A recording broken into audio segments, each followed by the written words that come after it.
നമസ്കാരം, അമലാണേ. നിങ്ങളിപ്പോൾ കണ്ട വീഡിയോ എന്ന് വെച്ച് കഴിഞ്ഞാൽ ഡോക്ടർ റോബിൻ രാധാകൃഷ്ണൻ, നമ്മുടെ ബിഗ് ബോസ് താരമായ ഡോക്ടർ റോബിൻ രാധാകൃഷ്ണൻ വിതുമ്പുന്ന കാഴ്ച, മാധ്യമങ്ങളുടെയും നാട്ടുകാരുടെ മുന്നിൽ ഉത്തരം കിട്ടാതെ നിൽക്കുന്ന ഒരു കാഴ്ച. ഇങ്ങനൊരു ന്യൂസ് ആയിരിക്കും നിങ്ങൾ കൂടുതൽ ആൾക്കാരും ഫേസ്ബുക്കിലും മറ്റു മാധ്യമങ്ങളിലും എല്ലാം കണ്ടിട്ടുള്ളത്. ഇതിൻ്റെ ഫുൾ വീഡിയോ ആരും കണ്ടിട്ടില്ല. അത് എൻ്റെ കയ്യിലുണ്ട്. കാരണം ആ സിറ്റുവേഷനിൽ ഞാൻ ഇതിനെക്കുറിച്ച് സംസാരിക്കാൻ കാരണം വന്നതെന്ന് വെച്ചാൽ ആ സിറ്റുവേഷനിൽ ഞാനുണ്ട്. ഞാൻ എടുത്ത വീഡിയോ, എൻ്റെ ഫോണിൽ ഞാൻ എടുത്ത വീഡിയോ ഉണ്ട്. ആ സിറ്റുവേഷൻ എന്താണ് വ്യക്തമായിട്ട് എനിക്ക് അറിയാവുന്നതുകൊണ്ടാണ് ഞാൻ സംസാരിക്കുന്നത്. അപ്പോൾ എന്താ സംഭവം എന്ന് വെച്ച് കഴിഞ്ഞാൽ, ഈ റോബിൻ രാധാകൃഷ്ണൻ കരയുന്നതും കണ്ണ് തുടയ്ക്കുന്നതും മിണ്ടാതെ നിൽക്കുന്നതും ഒക്കെ വീഡിയോസിൽ കാണുന്നുള്ളൂ. അതിൻ്റെ മേളിൽ എന്തൊക്കെ എഴുതി പിടിപ്പിച്ചിരിക്കുന്നു അത് കണ്ട് ആളുകളെല്ലാം വിശ്വസിക്കുന്നു. ഇതിൻ്റെ സത്യാവസ്ഥ ഒരു വീഡിയോ, ഞാൻ ഷൂട്ട് ചെയ്ത വീഡിയോ ഞാനിപ്പോൾ ഇതിനകത്ത് കാണിക്കുന്നുണ്ട്.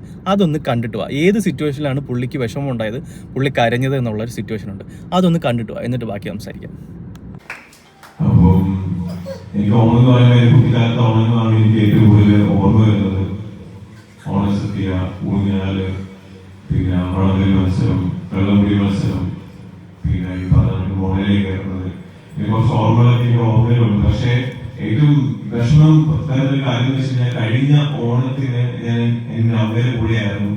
അപ്പം ഈ പ്രാവശ്യം അത് ഇല്ലാത്തത് എനിക്കൊരു തീരാ നഷ്ടം തന്നെയാണ്. അപ്പം അതുകൊണ്ട് തന്നെയാണ് നിങ്ങളെല്ലാവരും കാണാൻ വേണ്ടി വന്നത്.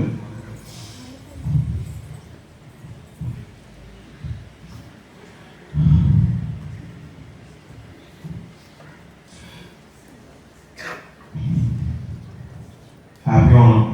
Thank you.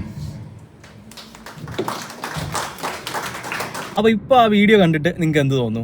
ആടിനെ പട്ടിയാക്കുന്ന പരിപാടി. ഇത് എല്ലാ മാധ്യമങ്ങളെയും അടച്ചാക്ഷേപിച്ചുകൊണ്ട് ഞാൻ സംസാരിക്കുമല്ലോ, ഞാനിങ്ങനെ സംസാരിക്കുന്ന ഒരാളല്ല. പക്ഷേ ശരിക്കും പറഞ്ഞാൽ നടന്നത് എന്താണ്? പുള്ളിയുടെ അമ്മ കഴിഞ്ഞ മാസം മരണപ്പെട്ടത് കൊണ്ട് ഓണത്തെക്കുറിച്ച് ചോദിച്ചപ്പോൾ, കഴിഞ്ഞ വർഷം എൻ്റെ കൂടെ അമ്മ ഉണ്ടായിരുന്നു. ആ സിറ്റുവേഷൻ ഇപ്പം ഞാൻ ആലോചിക്കുമ്പോൾ എനിക്ക് വിഷമം വരുന്നതാണ്. വിഷമം വന്നതുകൊണ്ടാണ് പുള്ളി കരയാൻ ഒരു സ്വാഭാവികം, നാച്ചുറൽ. ഇതാണ് ആ ഒരു പുള്ളിക്ക് ആ ഒരു ഫീലിങ്സ് വന്നു, പുള്ളി കരഞ്ഞു. അതിനെ വളച്ചൊടിച്ച് ഏത് രീതിയിലൊക്കെ കൊണ്ടുപോയെന്നുള്ള വിവരം ഓരോ ചാനൽ, എല്ലാ ചാനലും അല്ല കേട്ടോ, ചില ചാനലിൽ പറയുന്നുണ്ട് റോബിൻ രാധാകൃഷ്ണൻ അമ്മയെക്കുറിച്ച് ഓർത്ത് വിതുമ്പുന്നു എന്ന് പറയുന്നുണ്ട്. പക്ഷേ ഇതെല്ലാവരെയും ബാധിക്കും. എന്നെ ഉൾപ്പെടെ, ഒരു കുഞ്ഞു കുട്ടി കളിക്കുന്ന വീഡിയോ എടുത്തിരുന്ന ആളിനെ ഉൾപ്പെടെ എല്ലാവരെയും ബാധിക്കും. കാരണം എല്ലാവരും ചെയ്യുന്നത് ഒരു തരത്തിൽ നവമാധ്യമങ്ങളിലൂടെയോ അല്ലെങ്കിൽ TV ചാനലുകളിലൂടെ എല്ലാവരും ചെയ്യുന്ന ഒരേ ജോലിയാണ്, ഒരേ പ്രൊസീജിയറാണ് സംഭവം ചെയ്യുന്നത്. പല രീതിയിലാണെന്നേ ഉള്ളത്. സത്യാവസ്ഥ ജനങ്ങളെ അറിയിക്കുന്നതിലാണ് മാധ്യമങ്ങളുടെ ഉത്തരവാദിത്തം. അത് മറക്കണ്ട നിങ്ങളാരും കേട്ടോ. ഇതിൻ്റെ ബാക്കിലെ സംഭവങ്ങളൊന്നും എനിക്കറിയത്തില്ല, സത്യാവസ്ഥയൊന്നും എനിക്കറിയത്തില്ല. ഞാൻ സംസാരിച്ചെന്നേ ഉള്ളൂ. ഞാനവിടെ ആ സിറ്റുവേഷനിൽ ഉണ്ടായിരുന്നതുകൊണ്ടും ആ വീഡിയോ ഫുൾ തെളിവായിട്ട് എൻ്റെ കയ്യിൽ ഉള്ളതുകൊണ്ടും ഞാൻ സംസാരിച്ചു. ആ സംസാരിക്കാൻ ഞാൻ ബാധ്യസ്ഥനാണ്. അതുകൊണ്ട്